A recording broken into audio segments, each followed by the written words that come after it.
Iyan, oh. Oh. Pagka binili mo yan, nakabox yan ng ganyan, oh. Motion. Oh, di ba?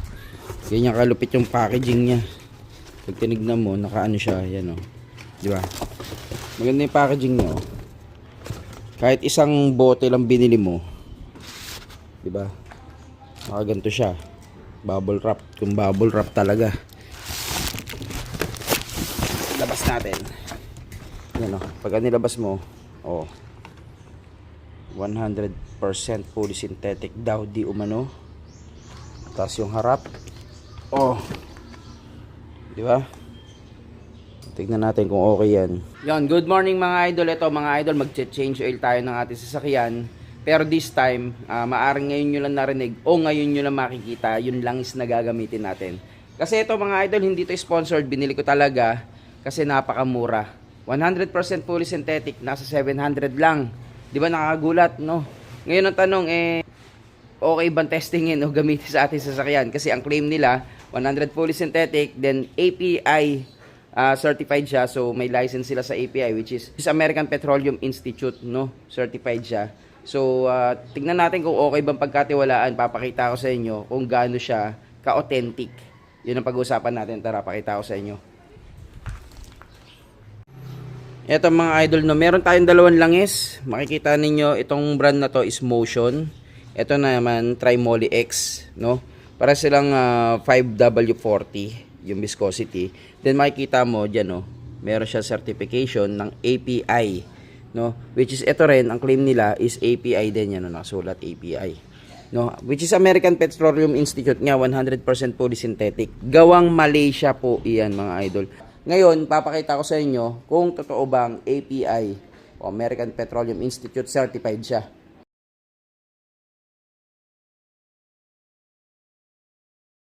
So, eto na nga mga idol, no, i-check natin. So, yung kung gaano siya ka-legit, ganito yan, no. So, punta ka na sa ano mo, sa Google mo, no, i-search mo lang. So, katulad nito, na-search ko na siya nung una. So, ito yung pinaka-website ito. Yan, no. Engineoil.api.org, no. So ngayon ang ginawa ko, yan, refresh natin na. So ngayon ang ginawa ko, ito, kung iso-zoom in mo, yan. Ang company name niya is yung Woho Petroleum Packaging SDN BHD. No, yan yon. Ngayon, kapag sinearch mo yan, kasi ganito magsisimula yan, yan, no, makikita mo lahat ng mga naka-register na mga langis nila. So ngayon kapag yan, pumunta ka diyan kunyari, no, back to search natin. Back to search, yan yung mga lalabas, no. Makikita mo yan, no, company name, no, license number, yung last 4 digit, then ano, kasi sa ano nila, online na tindahan nila, binigay nila yung mga details na yan, which is lalagay mo nga yung company name like nung Woho, di ba? Woho, ganyan. Woho. Woho ba yun? O basta ganun, no. So ayan yung ilalagay natin, no. Woho Petroleum Packaging. Tapos dito yung license number niya is 3898, no? So try natin mag-search kasi kapag nag-search ka diyan, no? Yan yan lalabas, oh, ganyan, oh. Pag sinearch mo, so 3898, subukan lang natin, back to search natin, no? Para makita nyo lang kung paano ko sinearch. Kasi dalawang klase ang pwede nyo i-search, pwede yung company or yung product. Pag yung product, pwede mo ilagay yung motion, no? Kunyari yan, oh, motion. Hindi ko lang alam kung lalabas kasi ano yan, oh, pipiliin mo yung viscosity, no? So masyado maraming information, eh. So like nung 5W50 ganyan. Try natin search. Kaso ba hindi lumabas? O kasi mas mahirap maghanap ng pag-ganon, no? Pero pag binak to search mo, lagay mo lang dito, mas mainam yung lagay mo yung company name, which is company name yung Woho packaging. O yun, basta packaging, no. 3898. Try natin kung lalabas na, no. So ganyan, eh, marami kang i-input, eh. Pero try natin kung lalabas na. Yan, oh. O, di ba? Lumabas na. Yan yung pinaka ano, oh. Pagka pinindot mo yan, Woho, no, lalabas lahat ng mga naka-register na langis, no. So lagay natin sa bandang 24, no, para V, kasi Trimoly yan, oh. Oh, Trimoly, di ba? Unahin na natin Trimoly. which is Trimoly na, okay, sunod natin, 23. Yan o, fully synthetic. Yan yung mga nakasulat lahat, no? So, yan o, i-zoom out natin. Di ba? So, 5W40, which is 5W40, ito yun, no? 5W40, yan o, fully synthetic, 5W40, no? O, SP, no? Trimoly X fully synthetic, 5W40, SP, tas SN plus, no? So, yan yun, no, mga idol. And then, yung motion, tignan natin. Ito nga kasi is pareha sila ng company. Kung tutuusin, halos, ano lang, isa lang ang manufacturer and nag-register sa kanya. Try natin sa M, no? Yun, motion. Yan o, motion, yan o, motion fully synthetic, nandyan lahat. So, ang ano natin is 5W40 SP, no? 5W30, mamimili ka kasi. Okay? So, ang hanapin natin is yung langis na yon, which is motion fully synthetic. Ito yon, 5W40, yan yon, no? And then SP, ito yon, SP, SN plus, di ba? Yan yun. So, ganun siya. Authentic siya. Masasabi ko authentic kasi hindi naman ako nagsabi niyan eh. Si API, no? API. American Petroleum Institute. And then sabi niya, yan o. Yan yung pinaka licensee. Company name, Woho Petroleum Packaging SDN BHD. So, pwede nyo i-check, no? Yan o, makita ninyo. O, made in Malaysia rin siya. O, then, yan, sabi, license status is active, license number, ito yan. No? Then, makita ninyo kung kailan siya nag-pa-license, then yung expiration date, which is 31 ng March 2026 pa. So, masasabi kong talagang legit siya dahil dyan, no? Ngayon, ang sabi nila, kaya daw nila nabebenta ng mura yan kasi hindi sila dumaan sa mga resellers, ganyan, no? Direkta sila sa factory. Which is, ibig sabihin nun, from factory, meron silang inassign lang na mga sellers dito online, no? Meron silang official store sa mga online shops like Shopee and Lazada, TikTok, ganyan. Then, kaya mura kasi nga walang ang patong.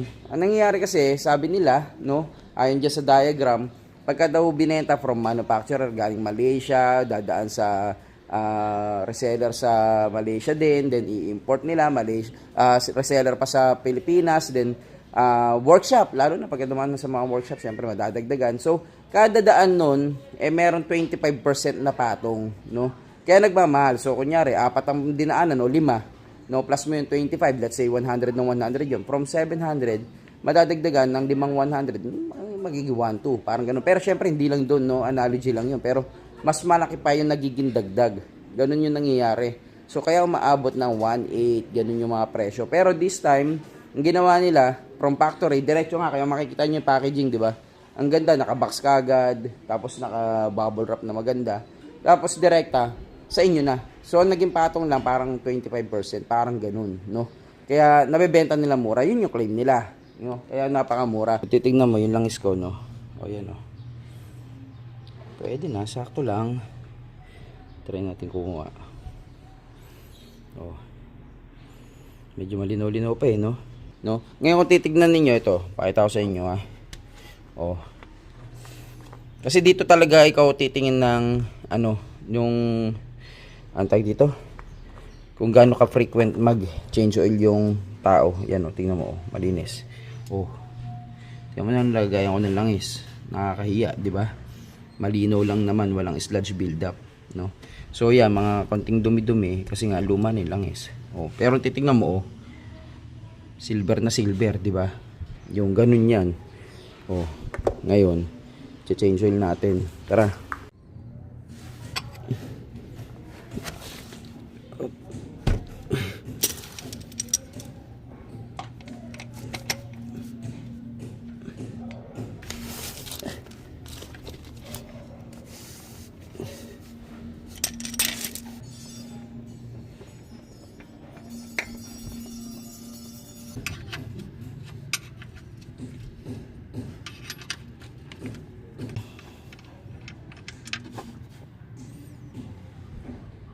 Ito mga idol, pinakamahalaga sa lahat, siguraduhin yung orig, yung filter na may kakabit nyo, oil filter. Kasi kapag kayan ay peke, may tendency masira yung element sa loob at bumara. Pagka bumara yon, mas problema. Yun talaga, lalabas yung oil warning sign ninyo na talagang hina ng pressure. Ibig sabihin, hindi umaakyat yung langis. Yun talaga makakasira, kaya siguraduhin yung okay yan. Ngayon, gagawin ko ng separate video to, i-compare natin to ha. Pero siguraduhin yung trusted, yung filter na makukuha ninyo. Tingnan natin yung ano, yan yung loob nyo.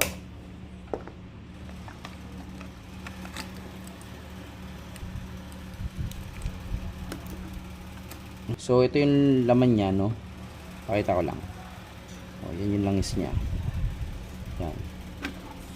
So nilagyan ko lang ng langis tong filter natin para antimano may langis na siya.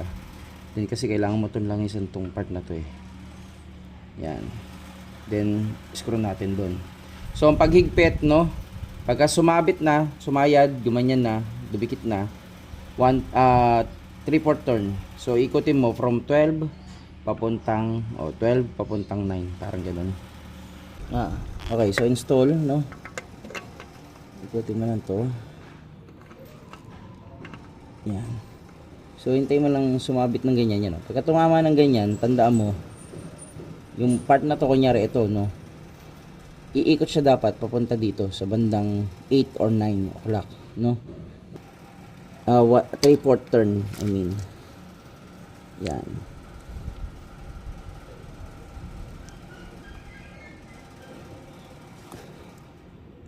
So yan. Yan ang 3/4 turn niya. Okay. Yung iba kasi ginagawa dyan, diba? Okay. Ang ginagawa dyan ng iba, kinakamay lang, pero pwede naman yun, pero medyo mahina ang grip mo, di gamitan mo ng ganito. Pero siguraduhin mo lang kung nandito nakatapat yung 12, no, dito lagay ka ng palatandaan. So from there, ikot ka hanggang dito, kasi ito ang full turn di ba? Ngayon ganyan, hanggang dito lang. Okay. Ito mga idol, punasan nyo na rin, no. So yun nga yung sinasabi ko, no, maganda sana kung ganyan kalinis pa rin yung sa engine ninyo. Pagka tumitingin ako ng magandang makina ganyan, di ba, walang sludge. So alaga lang sa langis, palit kapag mga 5,000 or 6 months. Yan. So, try natin to, motion.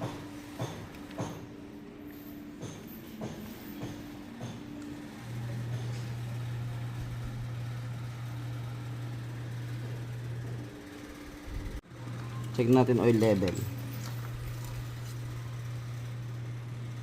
Yan. So hanggang dito siya, lagpas ng konti, di ba? Okay lang yan kasi pagka umahon yung langis, kokorek yan. Okay lang na mukhang sobra. Okay, start, then check nyo kung may langis, kung may then check nyo kung may leak. Okay, start. Okay, starting. Ewan kung i-start kasi tagal hindi umi-start tapos pasiraan yung baterya. Alright. Wala. Nako, sira. Okay. Palit ako ng battery. No, ngayon, i-discuss ko na rin sa inyo yan, no. Ina-expect ko na yan, sira talaga yung battery. Sinarge ko lang nung nakaraan. Then ngayon, talaga ayaw nyo na i-start. So, next episode na yung battery. Pero, di-discuss natin yan. Tara. Ito yung langis, yung parang takore. Yan, dapat yan mamatay kapag in-start niyo. Ito naman mga idol, no, napalitan ko na ng battery. Dapat mag-start na siya ng maayos. Yun, lakas wala pang gasolina. Guys, start ninyo, check nyo kung may leak, no, sa ilalim dito, lalo na sa mga filter, ganyan. Okay. So silipin natin. Okay. So flash. Okay. Yan tingnan nyo kung may visible na leak, diba? Wala naman. Kasi yun, yung pinaka drain plug, wala naman di okay na. So yung leak na yan, wala yan. kumatas lang yan eh, yan oh, galing dyan. Yan oh, wala yan dati yan, hindi yan leak. Dito yan, kumatas yan eh. Yung gumapang yung langis dito, pag ganun. So hindi yan leak. Ito lang, mapapansin nyo dito. Kung magli-leak to, tsaka yun, yung drain plug. Okay.